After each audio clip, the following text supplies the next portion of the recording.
Kalau kondisi desa Sukaurip memang secara kewilayahan, ini kan Sukaurip memang daerah pegunungan ya, daerah pinggiran.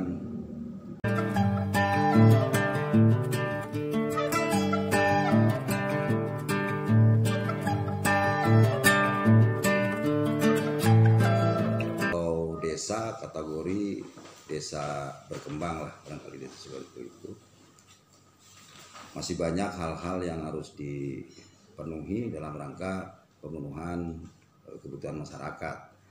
Nah, untuk program 2021 tentu kami arahannya tetap masih memprioritaskan pembangunan infrastruktur yang sumbernya dari dana desa dan dari dana yang lain. Dan untuk inovasinya kami mengembangkan wisata sementara di 2021 yang titik beratnya ke 2 objek wisata yaitu Matras dan Curug Bojong. Tapi yang sekarang tengah digarap adalah bendungan Matras. Kami sedang menciptakan kolam yang tadinya sawahan dirubah fungsi menjadi kolam.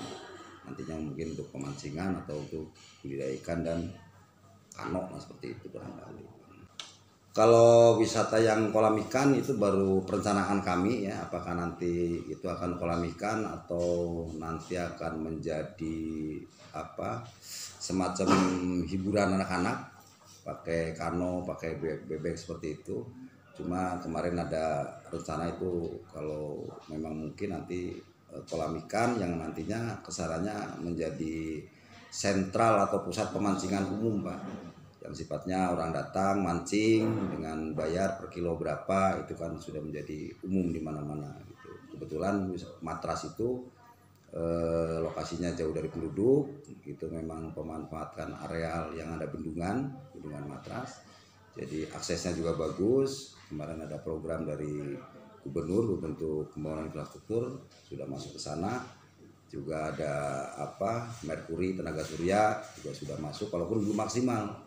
Seperti itu. Di samping itu juga wisata Matras ada hamparan daratan sekitar 2 hektar lebih, bahkan 3 hektar barangkali, itu bisa dimanfaatkan untuk camping ground, untuk lahan perkemahan juga bisa. Di samping kolaborasinya tadi dengan adanya kolam pemancingan ataupun kolam wisata anak-anak lah nantinya seperti itu. Karena sekarang masih dalam tahap pembuatan. Itu yang paling mudah dari Babakan, jalan raya, jalan provinsi itu masuk kanan sekitar 2 kiloan lebih lah, atau 3 kilo lah. Nggak nyampe 3 kilo, paling 2 kiloan itu sudah sampai ke titik Matras. Dan aksesnya yang sudah dirawat beton kami sudah masuk ke wilayah Matrasnya. Tambah kami harus membuat TPT untuk penguatan tanggul karena kolam itu memang berdekatan dengan sungai dan tanggulnya sekarang masih dalam keadaan tanah. Jadi ke depan harus dikuatkan dengan pembuatan TPT. Lahan kolam 1,7 hektar. Jadi kalau sudah terbangun nanti dengan terbagi 2 karena di tanah tengahnya itu ada irigasi untuk pembuangan dari dam perairan sawah itu, kalau tidak diperlukan itu dibuang lagi ke sungai. Itu karena sekat itu. Polanya sementara ini yang kami sudah bentuk adalah Pokdarwis kelompok masalah sadar wisata, dan untuk tiket dan sebagainya itu baru wacana, Pak, karena memang objeknya belum layak jual, jadi kami juga belum memunculkan tiket berapa. Tapi kalau sekedar hanya untuk kebersihan itu dari yang parkir biasanya sistem sukarela, Pak, ada yang 1.000, 2.000 itu tetap diambil untuk operasional kebersihan lah sementara ini. Kalau pemancingan tentu nanti ketika itu sudah menjadi kolam, kami akan bekerja sama dengan Dinas Perikanan untuk memberikan bantuan dini. Karena sampai sekarang pun kami sebetulnya sudah komunikasi dengan dinas, tapi karena lahan yang belum siap maka belum bisa direalisasikan. Itu untuk diisi ikan yang sifatnya mudah dipancing, karena itu ngacunya kan nanti untuk menyerap bagaimana masyarakat datang ke sana hiburan dengan cara memancing dan bisa langsung bakar ikan di sana. Bahkan rencana ada 2 kuliner yang akan dijalankan di sana. Tidak terlalu banyak, karena kalau terlalu banyak mungkin akan terjadi kumuh. Maka akan hanya 2 saja kuliner yang bisa menyiapkan nasi liwet tempatan yang sifatnya menjadi khas Sukaurip lah, seperti itu. Nanti bakar ikan, orang mancing bisa bakar ikan di sana. Kami justru nanti setelah di TPT itu di pinggir-pinggir kolam itu akan dibuatkan semacam tanjung-tanjung gitu Pak. Nanti dibuatkan pondok. Jadi orang mancing di situ bisa di kilo di situ, bayar, terus bisa dibakar sendiri pun di situ nggak masalah. Jadi rencana kami akan membuat rest area sebelum masuk ke wilayah Matras. Jadi orang masuk ke Matras itu jalan sekitar 500 meter lah ya, sampai ke titik.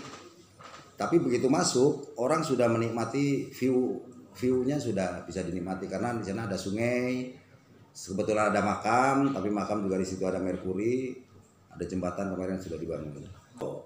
Untuk target itu karena kan kami memerlukan anggaran juga ya. Anggaran kalau dari desa itu memang belum mampu, kami coba masukkan ke provinsi kemarin melalui Dikes dan melalui usulan investasi. Kebetulan kami sudah korelasi dengan Dinas Pariwisata, ke kepala dinasnya, ke bagian destinasinya, kami sudah bicara dan kami sudah masukkan beberapa perencanaan tentang pengembangan itu. Itu kami belum bisa menargetkan Pak. Cuman dalam tahap awal kalau hanya menghidupkan kolamnya saja dan insya Allah siap dipancing itu, kebetulan desa di bulan Juni ini akan ada Milangkala Desa. Milangkala itu ulang tahun desa, ulang tahun desa. Jadi saat ulang tahun desa itu kami ingin adakan lomba-lomba dan sekaligus launching pemancingan. Jadi saya ingin titik sentral kegiatan itu saya ingin diadakan di Matras. Sekaligus sebagai langkah publikasi sehingga Matras bisa diketahui banyak orang. Kalau hari ini sih sebetulnya Matras sudah diketahui banyak orang. Itu cuma dari sisi infrastruktur, sarana prasarana itu kan belum memadai. Hanya potensinya saja yang memang luar biasa. Untuk umum ya kepada siapapun tentu yang pertama dalam sisi pembangunan Matras kami memang menunggu barangkali ada investor yang memang bisa dikerjasamakan dalam pengembangan Matras, tinggal kita sistemnya nanti bagaimana. Yang kedua tentu ketika Matras ini sudah menjadi bagian destinasi wisata di Pangandaran, ini juga nanti akan menjadikan paket Pak. Selain orang berkunjung ke pantai bisa menikmati alam sekitar, salah satunya adalah Matras sebagai bagian destinasi tersebut.